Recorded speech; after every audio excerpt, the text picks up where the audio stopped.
Bienvenidos. Estas son las noticias más destacadas de la OEA. Esto es OEA News, el informativo de la Organización de los Estados Americanos.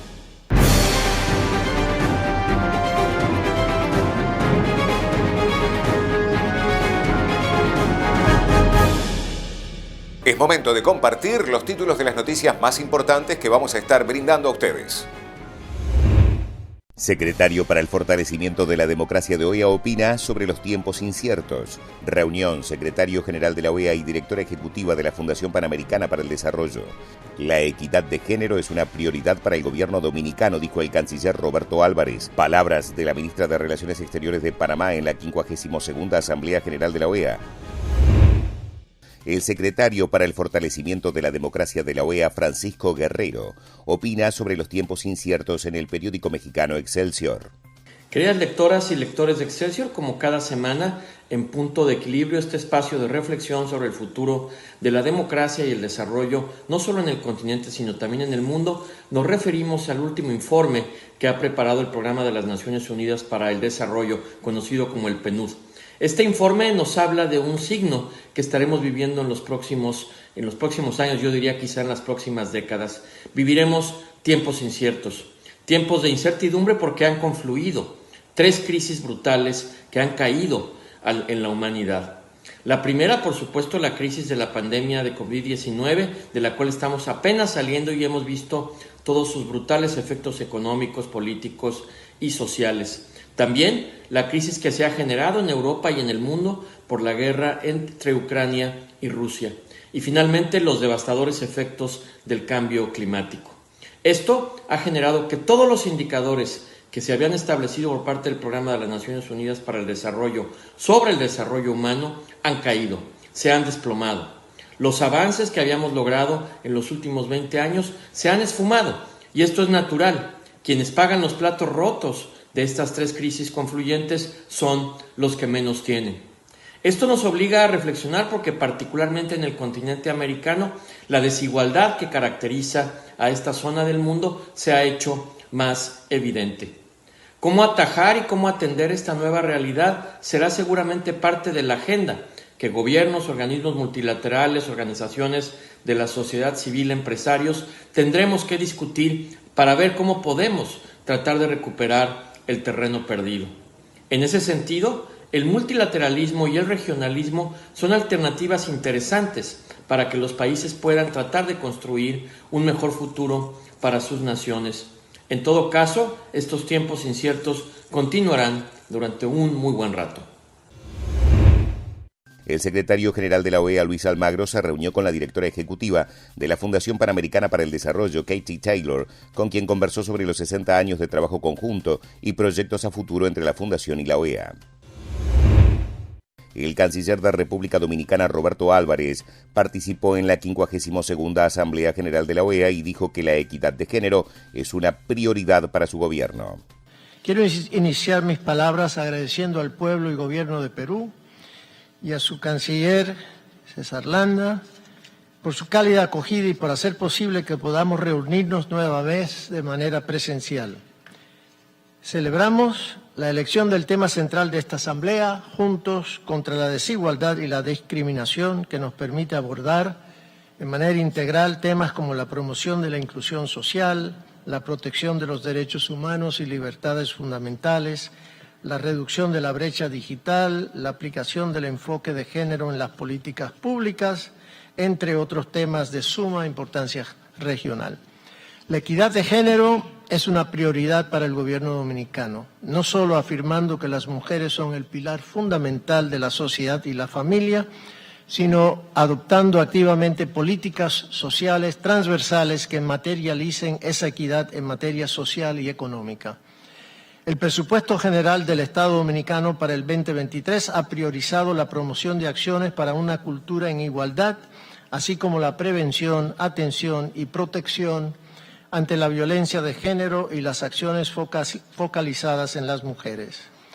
Los datos demuestran que la mayoría de los hogares pobres y vulnerables son aquellos encabezados por madres solteras. Por eso, el presidente Abinader está empeñado en abrir nuevas vías de financiamiento accesible para estas. El acceso a microcréditos diseñados especialmente para ellas es una poderosa herramienta para acabar con la pobreza.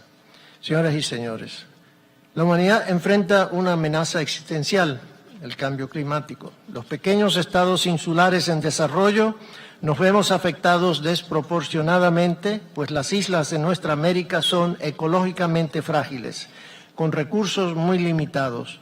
Nos vemos expuestos a una muy alta vulnerabilidad ante fenómenos naturales cuya magnitud se amplifica. El calentamiento global también ha provocado un aumento del nivel medio del mar a través de la pérdida de hielo en la Tierra y la expansión térmica por el aumento de las temperaturas de los océanos. Existe ya un consenso de que se requiere un abordaje colectivo, pues ningún Estado por sí solo podrá atender adecuadamente este problema. De ahí que nuestro gobierno impulsa una conversación regional y global sobre esta problemática que los expertos advierten traerá inundaciones en los asentamientos e infraestructura de las costas, mayor erosión costera, pérdidas de humedales, interferencias en la formación deltaica y aumentos de salinidad en estuarios acuíferos y depósitos de agua dulce.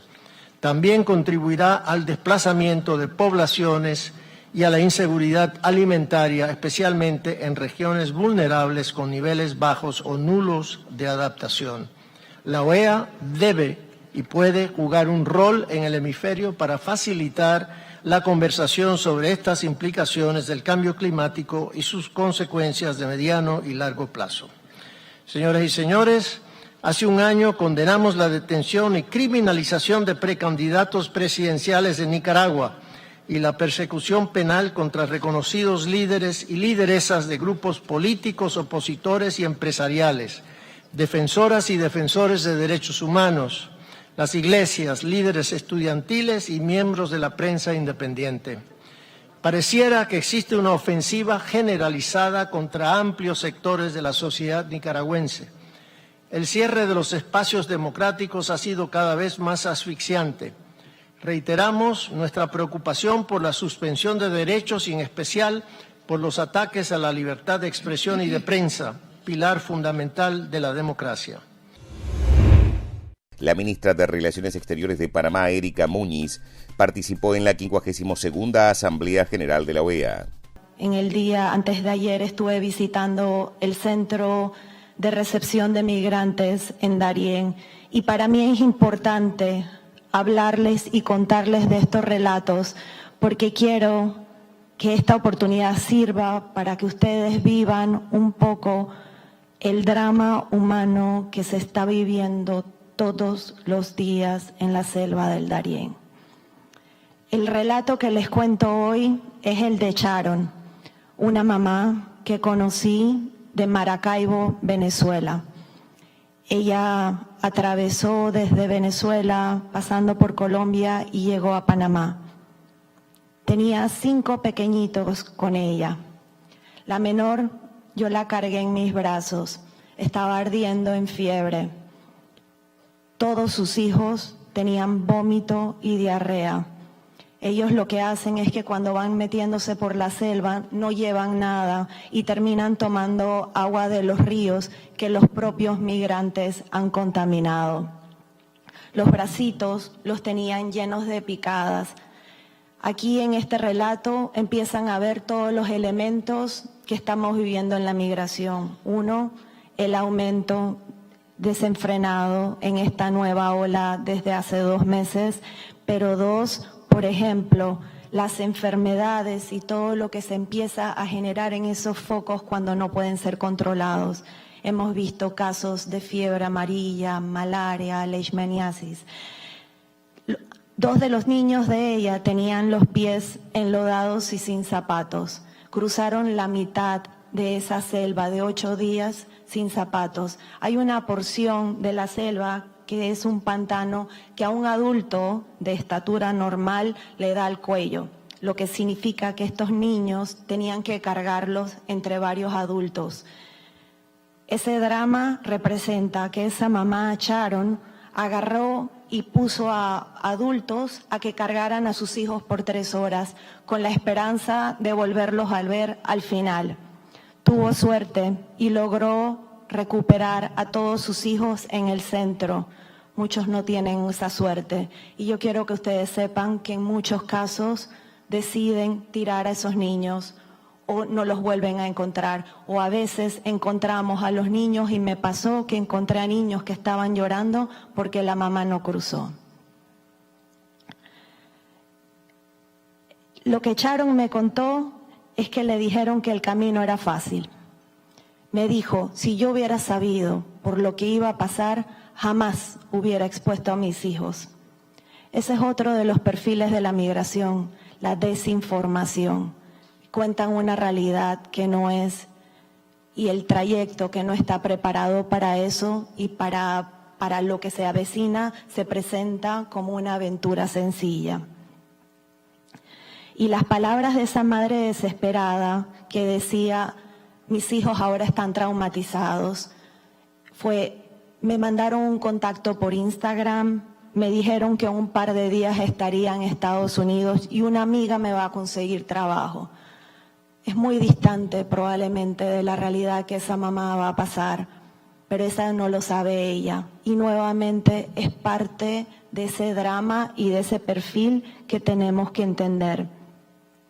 Ella perdió todo, no tenía un centavo con ella y no solo no tenía plata, no tenía celular, porque canjean muchas veces el celular, ellos van avanzando y entre que tiran la basura y luego se vuelve también uno más de los rastros y de la huella de esa migración cuando se vuelve descontrolada, pero entra en la desesperación una mujer con sus hijos enfermos, desesperada, llena de ansiedad. Yo me permito contarles este drama porque quiero hacer el punto de que ese drama es de todos, es mío, son latinoamericanos y caribeños, son mis vecinos y mis hermanos y también son de todos. Todos necesitan nuestro apoyo, somos responsables y no podemos darle la espalda. En este momento hay una crisis migratoria que hay que atender y tenemos que responder a ese grito de cientos de miles de hermanos americanos que están pasando por una situación muy difícil, con una justa corresponsabilidad. La idea de ayudar a los países para que puedan ayudar en esta situación es necesaria, es real. No hemos pasado por esto desde hace 1 año y medio y yo quiero aprovechar la plataforma de la OEA como el espacio ideal en donde coincidimos aquí todos, siendo que este es un drama que nos corresponde a todos a generar e implorar que nos ayuden a ayudar. Muchas gracias. Estas han sido las noticias más relevantes de la OEA, la Organización de los Estados Americanos. Esto ha sido OEA News. Nos reencontramos en la próxima jornada.